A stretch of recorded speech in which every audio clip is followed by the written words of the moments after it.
In his hands, he's got the whole world in his hands. He got all of y'all children. In his hands, he's got all of y'all children. In his hands, he's got all of y'all children. In his hands, he's got the whole world in his hands. He got the whole wide world. In his hands, he's got the whole wide world. In his hands, he's got the whole wide world. In his hands, he's got the whole world in his hands. Now you all just sung three Gullah songs, three Gullah words in that song. What were they?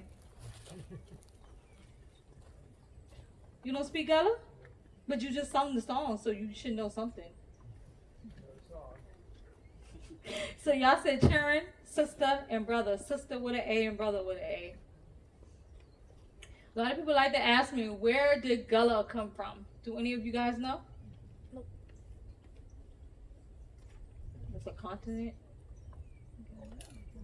in Africa. It's a continent in Africa.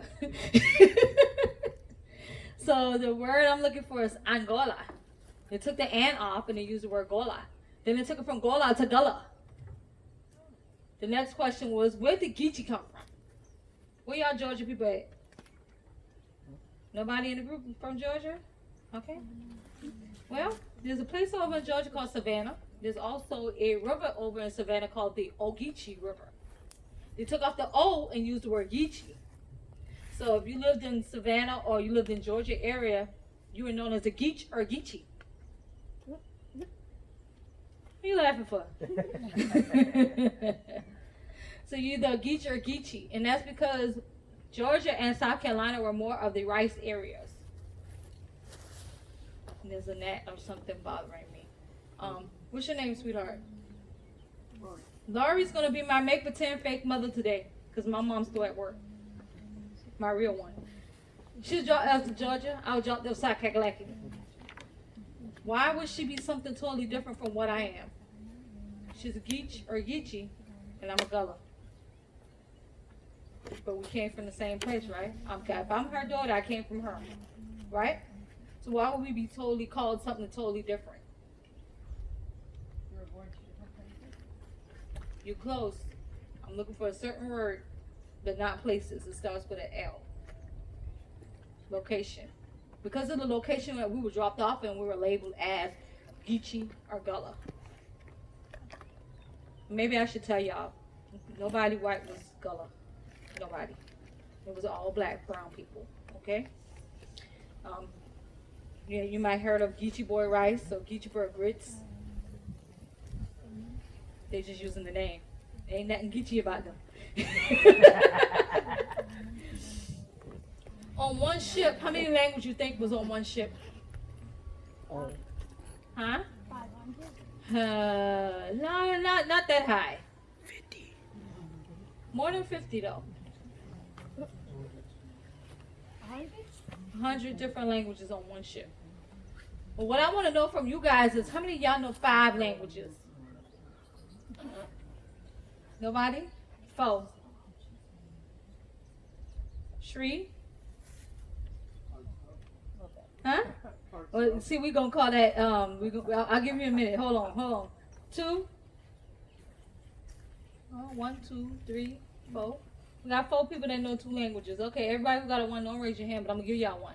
If y'all can speak Espanol, poquito Espanol, y'all mean y'all can speak English and Spanish, we call it Spanglish. I know I said I speak very little Spanish. Very little means very little. But if you can speak just a very little, we're going to call it Spanglish, because that means you can mix a little Spanish and a little English together and y'all can make your own language, right? But that's exactly how the Gullah Geechee language came about, because most of our languages came from the French area of Africa, and then we had to mix it with the blended language of English here. So it was a blended language, like Creole language that we spoke. Now, there are some sayings that they would say back in the day, and I'm going to say them, and I want you to see if you can recognize what I'm saying. You ready? Yeah, long. Chinese. I did not say ni hai kaling. Or ni hai, ni hao. I did not say any of that. But I said yeah long. Huh? This has been a long year for real, hasn't it? Yeah. Not so long. I don't want you to go yet. Just stay a little while longer. So y'all ready for the answer? Eye long. That means your eye is long. You're being a greedy person. Y'all remember back in the day, my grandma would make a rum cake. She would always cook the rum cake, soak the rum. Next morning, it'd be a drunken cake, right? Well, she would always give us a slither of a piece of that cake. But if you go back to her and say, Granny, I give me another piece of cake. He said, don't make your eye long, you get them all. She said, don't make your eye long, you're not getting it anymore. But when Granny closed the eye and take a nap, y'all know what happened. I was a bad kid. Hey. Bad kids turn out good sometime, right? But that's what that means. Here's the next one. You ready? Iron crack my tail day. Iron crack my tail day. I'm actually lying to you guys, but here you go. Iron crack my tail day. You didn't crack your TLD? What? You close, but you just cracked yours. Come on. I ain't cracked my teeth all day. Oh. Yeah, I told you was close. I haven't cracked my teeth all day. Now, like I said, that was a lie because from the time I came back up here to do this little skit, I've been talking to everybody, right? So if I haven't cracked my teeth all day, I'm sick. I talked to them. They was standing at the basket thing. I talked to everybody who walked in there, didn't I? He was there. Yeah. So cracking my teeth is a thing that I do 24/7 almost, even in my sleep, I think. Here's the next one. Mehelemi. Mehelemi. Huh? Oh no. No, come on. I think I heard it, but I'm trying to say, huh? I'm trying to sound it out, to be honest. Come on. My head left me. My head left me. You were very close. That's why I said sound it out. Okay. My head left me. I means I forgot. It just left my mind. I forgot. My head left me. Here's the other one. Time out. This is a good one for you. Time out. No. Time out? Huh? Time out. Oh, time out. No. Time out. You can time up. I ain't going to jail with you. You ready for the answer? Tie your mouth. Tie your mouth. Why we used to talk like that? Because we didn't want him over there to understand what we were saying. Because him over there been listening. Y'all know him over there been? How you mean even nobody? Him over there been Massa. Him over there been Uncle Tom. Him over there been the one that tell on we. So him over there, we talked really, really fast so they didn't understand what we were saying. Y'all couldn't understand what I was saying. Y'all thought I was talking Ebonics or Brooklyn language, right? So did my English teacher when I first started school. Because she didn't understand that Gullah Geechee was a language. This is the first thing I heard when I was a baby. First thing you hear is your granddad say, who come here? Oh, when you come here for? Anybody bite you? Or my grandmama say, you have fried bread in the kitchen, you know. Ain't nobody understand the thing I just said. I said fried bread is in the kitchen, you know. But that's how they spoke. This little light of mine, I'm gonna let it shine. This little light of mine, I'm gonna let it shine. This little light of mine, I'm gonna let it shine. Let it shine, let it shine, let it shine. Everywhere I go, I'm gonna let it shine. Everywhere I go, I'm gonna let it shine. Everywhere I go, I'm gonna let it shine. Let it shine, let it shine, let it shine. Thank y'all for singing with me. Thank y'all so much. Y'all want to have a seat? You come around on this side. It's hot on that side. We got a little shade over here. But there was a lady here in South Carolina, and she had a bridge dedicated to her over in Bruford, South Carolina. Her nickname is Moses. Who is she? Harriet Tubman. She helped release over 300 slaves by being a spy in the military. She even helped her husband and his mistress get off the plantation. Now, them two people going to stay there. They been going nowhere with me. Him do me wrong. Him ain't coming. But back then, we did not have paper maps. We did not have a map that was drawn out for us to understand where to go through these woods. So a very easy way of doing that was by quilting. They would sew hand-stitched birds, water, fish, anything that they can think of that would be a landmark to them on their journey in these quilts. Now, I'm going to tell y'all something. I might be a newborn quilter, but I ain't hand-stitching no bird and all them other things in these quilts. That's too much work. But they did it because on their time off, most of the time all they had to do is weave sew a quilt or cook something or whatever they had time to do, they wanted to do, they did it. But these quilts, like this one is called a log cabin pattern. And it's huge log cabin pattern. I did not do small, tiny ones. I wanted to show a picture. See it? And this pattern, these colors on the edge of this, say for instance, this one is corn, this one is rice, this one is beans of some sort, and that will get you through the maze of the fields to get through the woods to the next place. And a certain way that they would hang these on the line or the windowsill, most of the time it's the windowsill, if they turned it a certain way, that means this is the way to the next underground house, or this is the way to the next safe house. They also, the other way of not just quilts, but the other way was doing our hair.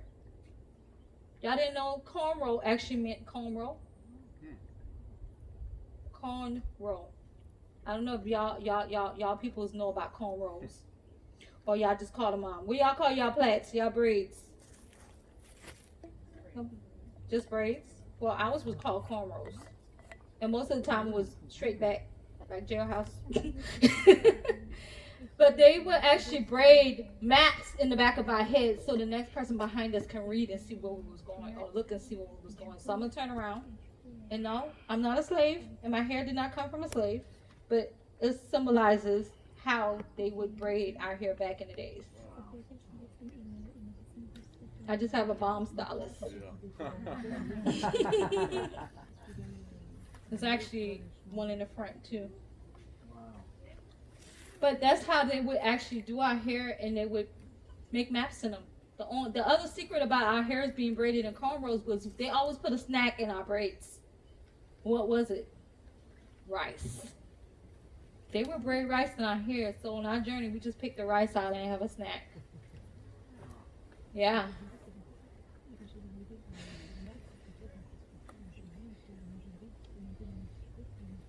Kumbaya, my Lord, kumbaya. Kumbaya, my Lord, kumbaya. Kumbaya, my Lord, kumbaya. Oh, Lord, kumbaya. Somebody needs you, Lord, kumbaya. Somebody needs you, Lord, kumbaya. Somebody needs you, Lord, kumbaya. Oh, Lord, kumbaya. Now, there was another Moses that we need to talk about, but I want the short baby version. And I need one of y'all in the audience to give my voice a break and tell the short version. Baby Moses. Come on, y'all biblical people. Where you at? Nobody knows it? Okay. All right. So y'all ain't got y'all scared. Okay, I understand. So baby Moses, mother wanted to protect him from Pharaoh. Pharaoh wanted to kill all the first Israelite men. So his mother put him inside a bulrush basket and put him down the Nile River. When she put him down the Nile River, Pharaoh's daughter found him, protected him, saved him, raised him. And when he found out that he was an Israelite or / Jew, he said, "Let my people go." And that's exactly what he did. See, it was not that hard. Just talk fast like me. But here on Boone Hall plantation, there was a lady named Ida. And Ida was the type person where she talked back. Y'all ain't have to disappear like that. Y'all could just go up and laugh. But Ida was the type of person where she does not take she did not take things very lightly, and she fussed back, and she did not tie her mouth. She wanted to fuss with Master.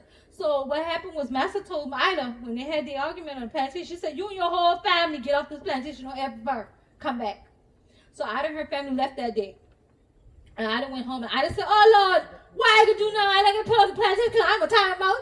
Master kicked me off. We ain't make no money now. How we gonna make money?" So Ida thought about it. She thought about it. She thought about it. She said, "You know what? I got some baskets." She put her baskets on Highway 17. In 1930s, it was just like it is today, a dirt road. She put her basket on Highway 17. Her first day, she made a sale. So Ida decided she was going to tell, what's your name? Ida tell Courtney, said, "Gal, Courtney, I put my basket on Highway 17 the first day of the sale basket. You better put yours on there and see what happened, you know." What's your name? The wife. Kalisha. So she gonna tell Kalisha, she said, "Kalisha, me and Ida and them gal gonna put we basket on Highway 17. We make money the first day. What you gonna do?"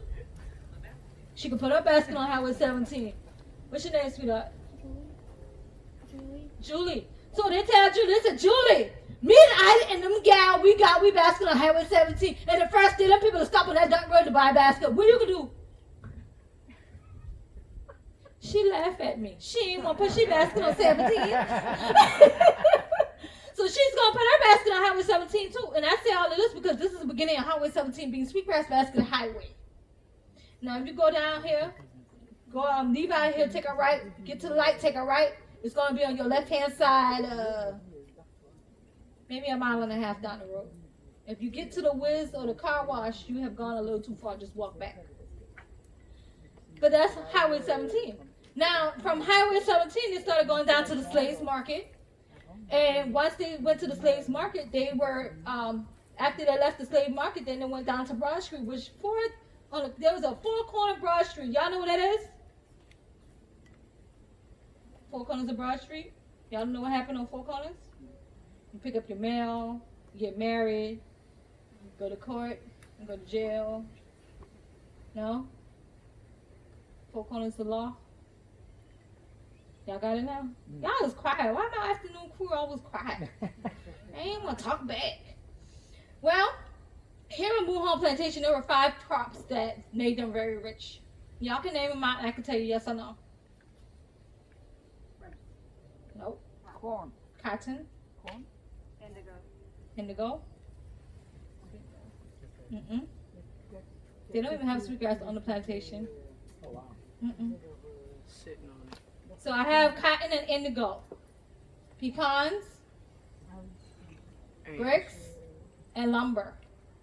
We're all 5 of them. So you do not hear rice. And the reason why you do not hear rice is because that water down there is brackish water. You can't tell the salt water from the fresh water. You stay out the day and let the fresh water in tomorrow. So they did plant enough rice around here for the plantation to have rice, but not to sell and become rich off of the Carolina gold. But I want to explain to y'all how they actually produce the rice here. And it's only going to take a minute. Here we go. Plant the rice in fresh water. Then there's a bridge to let the water in, to let the water out, so the plants doesn't either drown or drought. Then once the plant is ready, they take it and they lay it out to dry a little bit. Then they take it from the drying process and they beat it. When they're beating it, they are getting the husk and the shell away from the rice. Then they're going to gather all their rice up into a big rice pan or basket. Y'all see how big it is? There's a question after that. So they gather it all up in that basket. Then they take it and they hustle it in the wind. And while they're hustling in the wind, the rest of the hull and the shell of the rice is falling off and the rice is falling back into the basket. How many pounds of rice did you think that basket hold?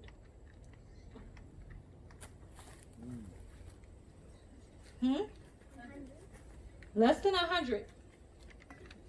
More than 50. 80 pounds.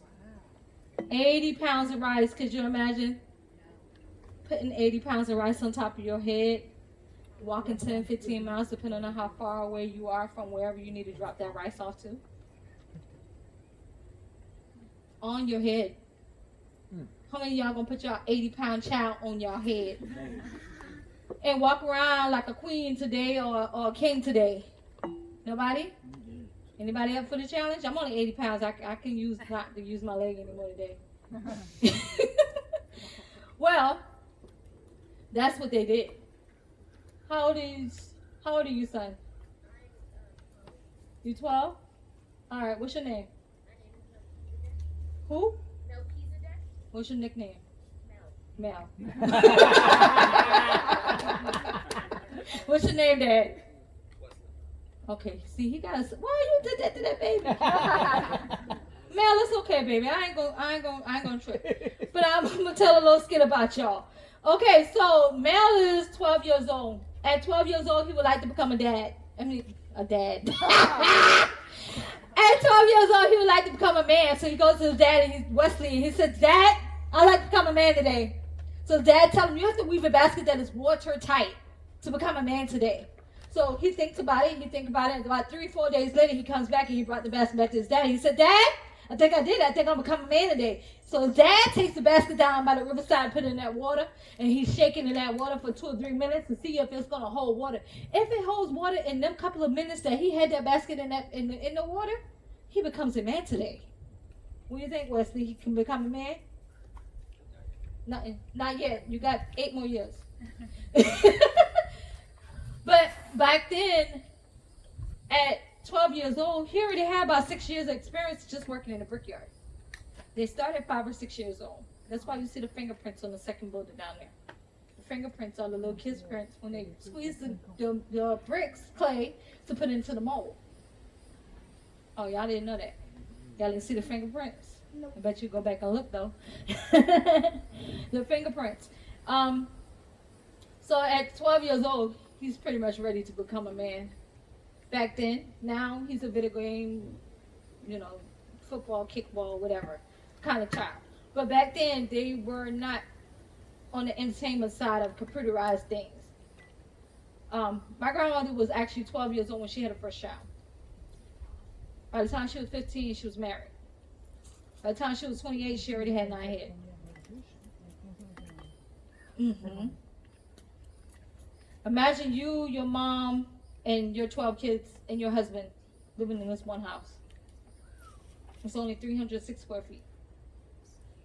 These houses were built of the misfit bricks that they could not sell. These are not replica houses. These are the real deal. See the black lines on the bottom of them? You see the blue tint to them? It's indigo. Now I'm going to leave this time for you guys. If you have any questions, I'd be happy to answer them for you. But I ain't going to beg. Yes, sir.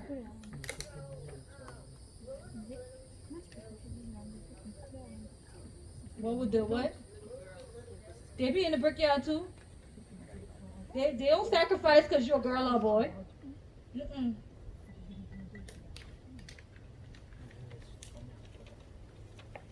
Anybody else? Is the only brave child in the building? Nobody else?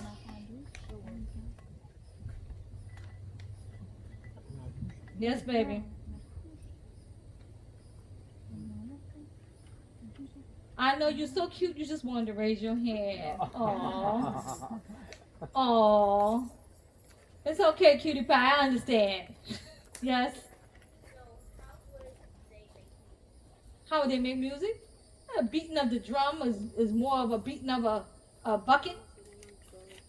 Beating of tambourine and you could take animal skin and make music, Now back then they had a lot of animal skin.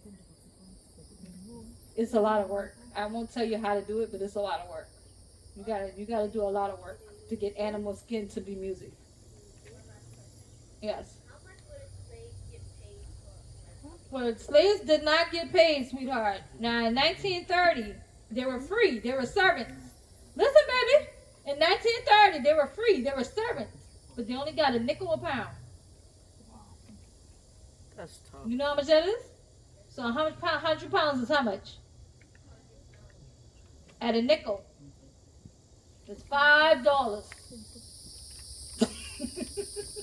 A nickel a pound. If you had 100 pounds, it's $5. Right? Oh no, I lied. I did the wrong math. I did the wrong math. That's like $50.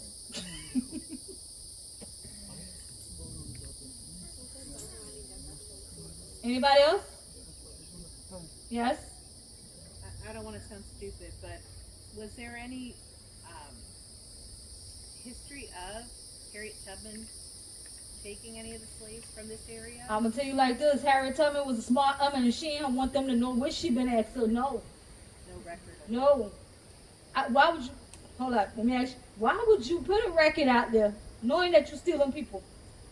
Yeah. You're stealing them so that they can become free, but at the same time, you don't want nobody to write that down that you were stealing them. But she probably did come through here because Bruford ain't about 2 hours away. Think about it like that. Or matter of fact, it's only an hour away. Bruford is an hour away from here. If you get on 526, get on 17. Go straight down 17 to 17. Anybody else? How many enslaved people do they have at a time? 300 to 400 people. But that did not include the babies that they were making. And think about one person. My great-grandparents had 21 head of kids. Whoa. They ain't had no TV and radio. So you got TV and radio, you ain't got to make no more. They did not have entertainment like we have today, so we're not having as many kids. Yes. What would children do for work from that age? Well, I mean, by the time they were 5 or 6, you would think they have the understanding of if you show them something they can learn, right? But 1 through 4, they're babies. So if you had that baby at 1 to 4 years old, you pretty much had them strapped to your back most of the time, or they were playing with the grass while you were in the fields or in the kitchen or whatever you were doing. And sometimes master didn't care if the children, his children and the slave children played together. He didn't care if they played together, but they couldn't ride in the same car together. Blow my mind.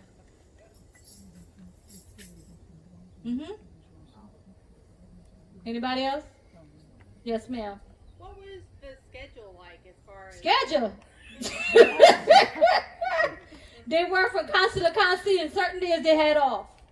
So it all depends on what they had to do and if they got the job done right. It wasn't a Monday and Tuesday you work, Wednesday and Thursday you off. Ain't no schedule like that now. Yes, ma'am. Up until what year did people live in the shack?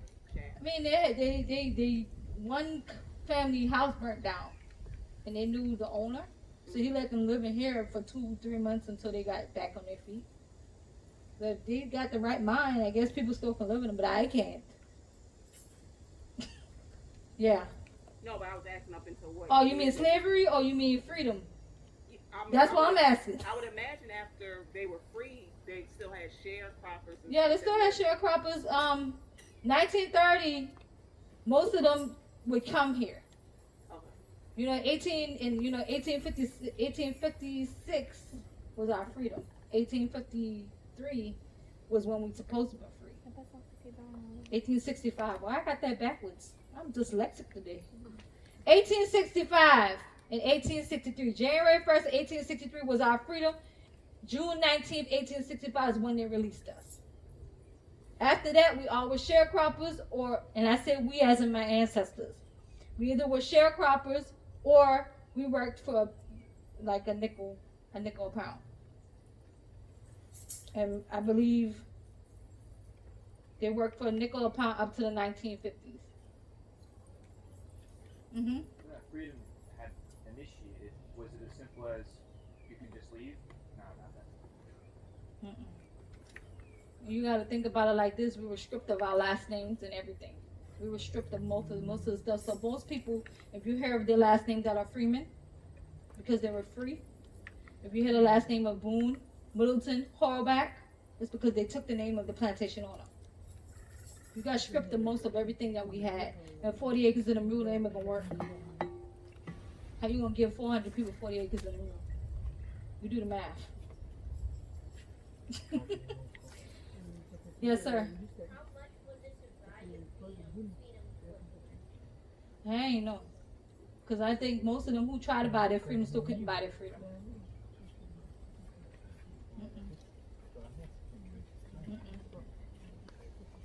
Well, if that's all the questions, I'm gonna go ahead and give y'all last song, and then let y'all have the rest of the plantation to your own. My head let me. What song am I gonna sing? When the saints go marching in, when the saints go marching in, oh Lord, I want to be in that number. When the saints go marching in, when the saints go marching in, when the saints go marching in, oh Lord, I want to be in that number. When the saints go marching in. I want to thank you all for coming to Boone Hall Plantation today. I hope you all like my Gullah Theater. If you want to cool off, the breeze blows really nicely over the water down there. Boone Hall is open